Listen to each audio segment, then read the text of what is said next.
Salut à toi et bienvenue dans ce premier tuto mental. Aujourd'hui, on va parler de comment faire évoluer les habitudes qu'on se reproche sans abandonner en cours de route.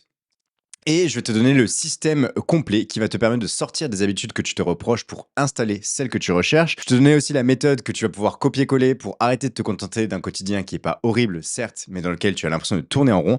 Et à la fin de cette vidéo, je te donnais la recette étape par étape que j'utilise avec mes clients, donc plus de 150 personnes en 2024, pour installer une habitude sur le long terme sans abandonner en cours de route. Pendant les prochaines 15 minutes, tu vas apprendre ce que j'ai mis plusieurs années à mettre sur pied. Et ces 15 minutes peuvent littéralement tout changer à ton niveau de procrastination et sur ta manière de poser des objectifs pour pouvoir enfin les atteindre. Donc tout ce que je vais te dire en plus de ça sont des informations vérifiées. J'ai notamment croisé les informations des bouquins de Bernard Anslen, James Clear et Adam Grant, qui sont tous trois docteurs en psychologie et en neurosciences. Donc je te mets les liens d'ailleurs en description évidemment. Et puis si tu ne me connais pas encore, enchanté, je m'appelle Lucas, je suis le fondateur de La Sphère. L'entreprise qui te permet d'être serein face à ton avenir et confiant face à tes défis, tout ça grâce à une méthode exigeante scientifiquement, mature et accessible financièrement. Et puis maintenant qu'on sait tout ça, on peut commencer. Donc la première question qu'on va se poser, c'est qu'est-ce qui nous coince dans des schémas d'habitude qui ne nous correspondent plus? Et pour pouvoir répondre à cette question, on a besoin de certaines informations qui sont assez basiques, que tu connais peut-être déjà, mais que tu ne sais pas vraiment utiliser, que tu ne sais pas mettre en pratique. Donc on va partir de ces informations que tu connais déjà pour pouvoir t'aider à les mettre en pratique et aller bien plus en profondeur. Et la première chose qu'il faut savoir, c'est que ton cerveau est ton plus gros consommateur d'énergie. Et qu'est-ce qui demande de l'énergie à ton cerveau? Eh bien, tout ce qui te lui demande en fait de fonctionner au final. Donc à chaque fois qu'il va devoir choisir, apprendre, douter, réfléchir, analyser, à chaque fois qu'il est dans des situations qu'il ne connaît pas, eh bien, ton cerveau va devoir demander beaucoup d'énergie à ton corps et clairement, il ne peut pas, demander cette quantité d'énergie en permanence, sinon il ne laisserait littéralement aucune énergie aux autres organes de ton corps et c'est pour ça que, au final, ton cerveau, tu peux le considérer comme un pote flemmard. C'est-à-dire qu'il va toujours essayer, d'économiser son énergie et cette, propriété, elle a été prouvée par, cet homme au magnifique sourire qui s'appelle Eric Kandel, qui est tout de même, prix Nobel de médecine pour ses recherches sur la mémoire et Eric Kandel, il a prouvé quoi? Il a prouvé que pour remplir une même intention, votre cerveau va toujours emprunter de manière par défaut le chemin mental le plus marqué. Et ce chemin mental le plus marqué, il dépend notamment de la fréquence d'utilisation auquel tu as déjà utilisé ce chemin mental, mais aussi de l'intensité émotionnelle de chacun des passages dans ce chemin mental. Et donc, pour illustrer ça, on peut prendre l'exemple du scrolling. Donc, imaginons que le soir, d'habitude, tu as l'intention de te reposer, tu as l'intention de déconnecter de ton travail, et donc tu te mets dans ton canapé et puis bah voilà, tu scrolles. Et puis un soir, tu rentres chez toi, tu es fatigué, sauf que tu t'étais dit ce soir, non, je vais me balader, ou alors non, ce soir, je range mon espace, je me fais un espace clean, ou alors ce soir, je vais lire un livre plutôt que de me poser dans mon canapé et scroller. Et là, comme par hasard, voire presque même inconsciemment, tu vas te mettre dans ton canapé et tu vas commencer à scroller et si c'est pas inconsciemment et ben, c'est même consciemment, tu vas te donner une magnifique excuse, qui à ce moment-là et sur le moment va te paraître ultra justifiée pour pouvoir retomber dans tes anciennes habitudes et retomber, dans les choses, que tu as l'habitude de faire, donc vers tes chemins mentaux les plus marqués. Et donc ça te montre une chose, c'est que, quand tu es en manque d'énergie, eh bien, tu vas toujours aller vers les chemins mentaux les plus marqués et c'est ce que Eric Kandel a prouvé. Une autre très belle image pour pouvoir garder ça en tête et pour pouvoir ancrer vraiment cette information, c'est, l'image de la randonnée. Donc imagine qu'en fait ton intention, elle soit là, ce soit le haut de la montagne et donc ton objectif, c'est, d'atteindre ce haut de la montagne. Eh bien, pour ça, tu vois que tu as plusieurs chemins. Tu as ce premier chemin-là, qui est très bien creusé, donc là où le plus de randonneurs sont passés, on le voit là. Et puis, si tu le veux, tu as d'autres chemins, c'est-à-dire que tu as des petits chemins de traverse ici pour pouvoir, couper et puis en soi, tu as même une infinité d'autres chemins, c'est-à-dire que tu peux passer par l'endroit où tu veux pour pouvoir atteindre le haut de la montagne et donc atteindre ton intention. Eh bien, ton cerveau, quand il va voir ça, eh bien, il va toujours prendre ce chemin-là le plus marqué, même si c'est pas le plus efficace, même si c'est pas le plus rapide. C'est juste le chemin mental qu'il connaît le mieux. Et donc, à partir de là, eh bien, il va directement, par défaut, aller vers ce chemin-là de manière complètement instinctive. Et ce chemin-là, encore une fois, il a été creusé par quoi? Par le nombre de personnes qui sont passées, donc par la fréquence à laquelle on est passé par ce chemin, mais aussi par le poids de chaque passage. Si un mec passe avec un tractopelle, directement, ça va être un des chemins les plus marqués, c'est évident. Et donc, à partir de là, si on considère qu'une habitude ou alors un comportement instinctif pour remplir une certaine intention est un de tes chemins les plus marqués, si on additionne tous tes chemins, on arrive à un concept que tu connais déjà très bien, que tu connais sous le nom de zone de confort, mais que je vais te présenter sous le nom de zone du connu. Pourquoi j'appelle ça la zone du connu? Eh bien, tout simplement parce que, en général, quand on te parle de la zone de confort, c'est pour te dire d'en sortir. Donc, ça te montre qu'il y a un aspect plus confortable du tout. Mais je voudrais dédiaboliser un petit peu cette notion de zone de confort, de zone du connu. Parce que la zone de confort, la zone du connu, elle a une fonction principale, encore une fois, c'est d'aider ton cerveau à pouvoir fonctionner même en basse énergie. C'est de te permettre de pouvoir fonctionner sans avoir à cramer toute ton énergie en analyse. C'est de permettre à ton cerveau d'être dans un espace safe dans lequel il n'a pas besoin d'analyser, dans lequel il n'a pas besoin de se poser la question de la sécurité, dans lequel il n'a pas besoin de se poser la question de est-ce qu'il va pouvoir remplir son intention ou pas. Dans cette zone-là, il est en économie d'énergie et ça lui permet de fonctionner tout en économisant encore une fois cette énergie. Bon, super. On a bien compris qu'est-ce qu'une habitude, comment elle se forme, comment elles prennent de l'importance entre elles et comment elles s'organisent entre elles. Maintenant, on va arriver à cette question-là qui est aussi très intéressante, c'est installer une habitude, qu'est-ce que ça implique dans tout ça? Eh bien, installer une habitude, au final, si je devais le traduire, c'est faire passer une action de ta zone de challenge à ta zone du connu. Pourquoi ta zone de challenge à ta zone du connu? Tout simplement parce que l'action n'est pas encore dans ta zone du connu, sinon tu n'essaierais pas de la mettre en place comme une habitude dans ta vie. Mais c'est en général des actions que tu as déjà mis en place une fois, 2 fois, 3 fois, qui t'ont fait du bien, mais que tu n'arrives pas à mettre en place sur le long, voire le très long terme, que tu n'arrives pas à mettre en place de manière régulière. Et donc, comme tu le sais, à chaque fois que tu sors dans ta zone de challenge, eh bien, ton cerveau, il est en alerte. Il est en train d'analyser, il est en train d'apprendre, il est en train de remettre en question ses propres modèles mentaux. Et donc, à partir de là, ça lui demande beaucoup, beaucoup d'énergie, juste de pouvoir sortir de sa zone du connu pour aller dans sa zone de challenge et pour pouvoir essayer un sillon qu'il n'a pas l'habitude de prendre. Sauf que pour pouvoir faire passer cette action de ta zone de challenge à ta zone du connu, eh bien, il va te falloir beaucoup, beaucoup, beaucoup de répétitions et sur un temps assez long, sur un temps minimum de 6 semaines. Et donc, à partir de là, on arrive à un premier prérequis qui est très fort pour pouvoir mettre en place une habitude. C'est que pour pouvoir mettre en place une habitude, il faut que tu aies de l'énergie. Si tu te sens drainé, si tu te sens complètement stressé, si ta vie est instable en ce moment, que tu es par exemple en train de déménager, de rompre ou je sais pas quoi d'autre, eh bien, ça va être impossible pour toi d'installer une habitude. C'est-à-dire que tu vas pouvoir peut-être commencer, mais tu n'arriveras jamais à persévérer. Et en général, c'est parce que tu manques d'énergie mentale, parce que tu manques de l'espace mental nécessaire que ton mental, en fait, en fin de journée, il va tout simplement rester automatiquement dans sa zone de confort, soit en te faisant aller de manière inconsciente vers tes anciennes habitudes, soit en te faisant inventer, encore une fois, une excuse super justifiée sur le moment pour pouvoir revenir vers tes anciennes habitudes. Tout ça pour te dire une chose qui est très importante, c'est que tout le monde te dit sors de ta zone de confort, sors de ta zone de confort et te le répète comme si tu pouvais littéralement en fait changer tout ton quotidien en un claquement de doigts si tu le voulais vraiment. Mais la vérité, c'est que c'est complètement irréaliste parce que ton cerveau ne peut pas être en permanence dans sa zone de challenge, sinon ton corps n'aurait plus assez d'énergie pour fonctionner. Il aspirerait toute l'énergie pour pouvoir analyser et te garder en sécurité. Aditya Rourkar, qui est docteur, psychologue et professeur à Harvard, parle de mettre en place maximum 2 changements en même temps pour pouvoir arriver à les mener à bout. Sinon, vous pouvez être sûr et tu peux être sûr que, tu, abandonneras en cours de route. Et ça détruit pas mal d'arguments, sur pas mal de courants de pensée dans le développement personnel, notamment sur toute la partie no pain, no gain, parce que si tu veux te forcer, en fait, tu auras toujours pas de l'énergie en illimité et que c'est pas parce que, tu veux changer ton quotidien et c'est pas parce que, tu es hyper engagé vers tes objectifs que justement, en fait, tu auras l'énergie pour pouvoir, mettre en place cette action.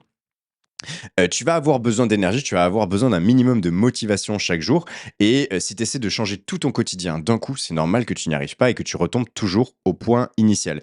Le second argument que ça détruit, c'est les arguments de, manifestation. S'asseoir et imaginer, ce que tu veux ne va pas forcément t'amener ce que tu veux, tout simplement parce qu'on va le voir juste après avec les étapes, précises et les besoins de chaque étape pour pouvoir mettre en place une étude de manière fluide. Eh bien, ça commence par un effort conscient. Et si tu mets pas en place cet effort conscient, tu peux être sûr que, tu n'arriveras jamais à faire évoluer ton quotidien. Donc à partir de là, on peut faire un premier exercice qui est hyper intéressant. Le premier, c'est de décrire sa zone du connu. Donc tu te poses cette question-là: «Quels sont les sillons les plus creusés, ceux que mon cerveau vont prendre, instinctivement?» Donc en fonction de l'horaire, en fonction des intentions, qu'est-ce que je vais faire habituellement et quels vont être, mes, comportements instinctifs en fonction des intentions? À partir de là, à partir du moment où tu as cette liste-là, tu vas pouvoir la trier. Tu vas pouvoir la trier entre celles que tu veux faire évoluer parce que tu ne les veux plus dans ta vie, celles que tu aimes bien et que tu veux garder. Et puis, tu vas pouvoir identifier celles qui te prennent le plus d'énergie.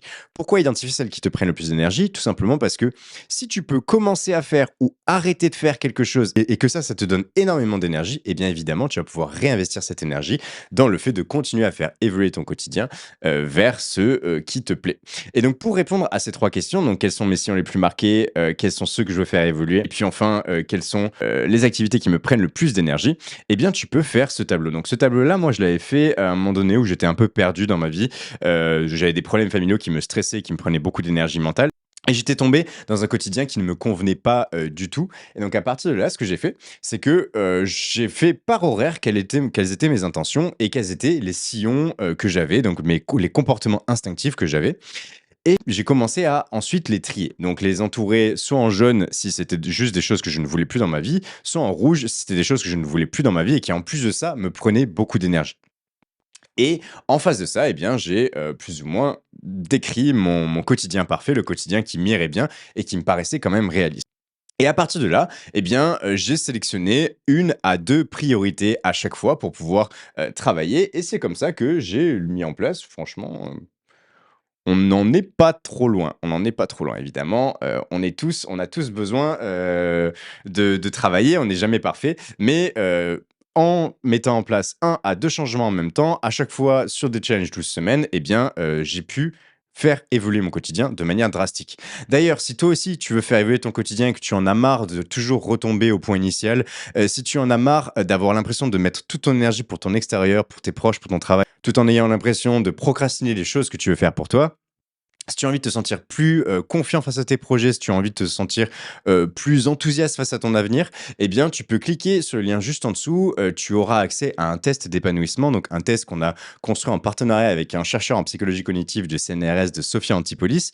Et ce test-là, on l'utilise pour, mesurer la progression de nos clients, avant et après nos programmes. C'est un bon test pour pouvoir comprendre, OK, quelles sont tes priorités, quelles sont les choses que tu veux faire passer les unes avant les autres et pour pouvoir vraiment avoir un plan d'action, qui te correspond à toi en fonction de là où tu en es et de là où tu veux aller.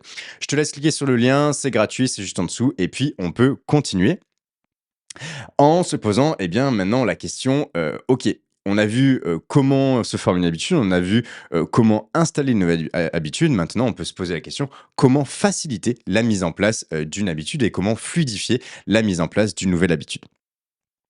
La première chose que je veux dire par rapport à ça, c'est que déjà, il y a pas de miracle, OK? Si j'essaie de planter un arbre et que je veux qu'il pousse en moins de temps qu'il en faut, pour pousser, eh bien, je vais me heurter à un mur. Si je veux ancrer quelque chose dans ma vie, en moins de temps qu'il en faut pour pouvoir ancrer cette chose-là, eh bien, je vais me heurter à un mur. C'est exactement le mur. Par contre, je peux m'assurer d'une chose, c'est que j'ai la bonne méthode et tu peux t'assurer d'une chose, c'est que tu as la bonne méthode pour ne pas avoir à toujours abandonner en cours de route, pour ne pas avoir à, toujours, manquer d'énergie ou pour ne pas avoir à cramer plus d'énergie qu'il n'en faut pour pouvoir installer une habitude. L'objectif, c'est de garder une confiance en soi haute, une estime de soi haute et de pouvoir, travailler de manière, sereine et step by step pour pouvoir installer ces habitudes. Et cette bonne méthode-là, je vais te la donner juste maintenant. Elle se base sur cette équation et ces 3 étapes. Donc cette équation, c'est, l'équation que ton cerveau va utiliser pour pouvoir analyser chacune des actions que tu veux mettre en place et pour pouvoir analyser si, OK, oui ou non, il peut mettre en place l'énergie mentale pour pouvoir passer à cette action. Et donc, c'est effort perçu sur résultat perçu. Et donc, tu t'aperçois de 2 choses. La première, c'est que si l'effort perçu est trop grand, même si le résultat perçu est immense, eh bien, si l'effort perçu est bien trop grand, tu n'arriveras pas à passer à l'action. Donc, même si, le projet que tu veux mettre en place, c'est ton projet de cœur, c'est ta passion, c'est clairement ce que tu recherches, donc que le résultat perçu est très grand, si l'effort perçu est bien trop grand et que tu ne te sens pas capable de mettre en place cette chose-là, eh bien, tu peux être sûr que ton cerveau ne passera pas à l'action. Et inversement, même si l'effort perçu est tout petit, s'il n'y a très, très peu de résultats perçus, eh bien, tu ne passeras pas à l'action. Donc, par exemple, si tu as un courrier administratif à faire, tu sais que l'effort perçu, c'est juste de signer un truc, de le mettre dans une enveloppe et de l'envoyer. Donc, l'effort perçu, il est quasiment nul, mais pour autant, tu vois pas de résultat perçu, tu vois pas ce que ça va t'apporter, et donc forcément, tu ne vas pas passer à l'action.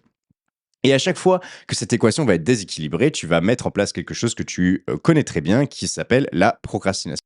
Et donc cette équation, elle a plein, plein, plein d'usages, mais on va pouvoir l'utiliser sur ces trois étapes, les trois étapes pour mettre en place une habitude dans sa vie que sont effort conscient, habitude, pilier. Alors il faut savoir que tout le monde passe par ces 3 étapes, hein. Même la personne qui te dit que: «Ah là là, mais non, mais pour moi, c'est super facile de me lever à 6 heures du matin et aller courir tous les matins, 20 kilomètres». Même cette personne-là, la première fois, qu'elle est passée à l'action et qu'elle a essayé d'aller courir, eh bien ça a été un effort. Elle a galéré à se lever, elle a galéré à mettre ses chaussures, elle savait pas où aller et cetera.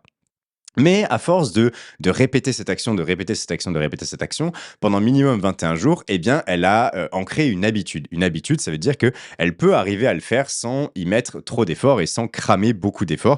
Ton cerveau, sait qu'il est en sécurité, ton cerveau commence à comprendre le process qu'il doit mettre en place pour pouvoir atteindre l'intention et le sillon commence à bien se creuser. Mais à partir de là, c'est pas terminé. Tout simplement parce que quand tu as une habitude, si tu pars en week-end, si tu pars en vacances, si tu as une période très stressante au travail ou, dans ton couple et cetera, eh bien, en général, ça peut, faire sauter des habitudes que tu venais juste de mettre en place, même si elles venaient d'être ancrées en tant qu'habitude. Et c'est pour ça qu'il faut passer par une période d'ancrage de minimum 3 mois pour enfin considérer cette nouvelle habitude-là comme installée et à laquelle tu reviendras instinctivement. Donc maintenant, comment faire pour passer de manière la plus fluide possible de l'effort conscient à l'habitude et de l'habitude au pilier? Eh bien, si on reprend notre équation de passage à l'action, eh bien, on peut s'apercevoir qu'en fait, pendant l'effort conscient, pour passer de l'effort conscient à l'habitude, eh bien, il va falloir essayer de diminuer l'effort perçu en particulier. Tout simplement parce que quand tu vas commencer à mettre en place une habitude, en général, le résultat perçu, tu le fantasmes, entre guillemets. Donc, tu vas avoir un fantasme du résultat ou dans lequel tu vas te sentir bien, dans lequel, grâce à cette habitude-là, tout va aller mieux dans ta vie. Et donc à partir de là, le résultat perçu, en fait, il va déjà être très grand en général. Et donc ce qu'il va falloir faire diminuer au maximum, c'est l'effort perçu, tout simplement parce que déjà, l'objectif, ça va être de passer à l'action, mais surtout parce que le résultat perçu, ensuite, va, devenir de plus en plus réel. Dans le sens où tu vas te rendre compte qu'en fait, ça va être plus difficile que prévu, qu'en fait, les résultats vont prendre du temps à apparaître et surtout que cette habitude-là ne va pas régler tous les problèmes de ta vie. Et donc le résultat perçu va diminuer tout simplement, grâce à la réalité et donc à ce moment-là, l'effort perçu doit être le plus petit possible pour pouvoir continuer à mettre en place cette habitude. Et pour diminuer l'effort, tu peux d'abord, diminuer l'effort de préparation, donc évidemment en préparant tout, en sachant exactement où tu veux aller, en sachant exactement, combien de temps ça va te prendre. Tu peux diminuer, l'effort de process en te donnant un temps minimum sur lequel tu veux mettre en place cette habitude. Donc, si par exemple, tu sais que tu veux faire du sport plus régulièrement, eh bien, tu peux te dire, OK, je vais faire minimum 20 minutes de sport 3 fois par semaine. Et puis après, bah, si tu veux prolonger la séance, tu peux. Par contre, si tu n'as pas envie, tu peux continuer et changer d'action. Et puis diminuer l'effort moyen terme en prévoyant tes baisses d'énergie, en prévoyant les pièges dans lesquels tu tombes habituellement et en prévoyant un plan d'action pour pouvoir répondre à ces pièges. Donc maintenant, imaginons que tu mets ça en place pendant 21 jours, eh bien on peut être sûr que tu vas passer à cette seconde étape de l'habitude. Et quand tu vas mettre en place cette habitude, l'objectif, ça va être, encore une fois, de passer de la manière la plus fluide de l'habitude à l'encre. Et donc à ce moment-là, en général, l'effort est vachement, vachement diminué, tout simplement parce que tu t'es prouvé pendant 21 jours en continu que tu étais capable de mettre en place cette habitude, que tu étais capable de mettre en place cet effort conscient, et donc l'effort perçu est beaucoup plus petit. Maintenant, l'objectif, ça va être de réaugmenter le résultat perçu pour faire qu'en fait, le résultat perçu soit tellement grand par rapport à un effort assez petit que on ne peut plus ne plus mettre en place cette action-là. Et donc, à partir de là, tu vas pouvoir travailler sur le résultat court terme. Le résultat court terme, c'est OK, comment je me sens juste après et pouvoir l'augmenter en fait en te disant: «Waouh, comment je me sens bien» et en fait l'augmenter de manière émotionnelle et de manière consciente.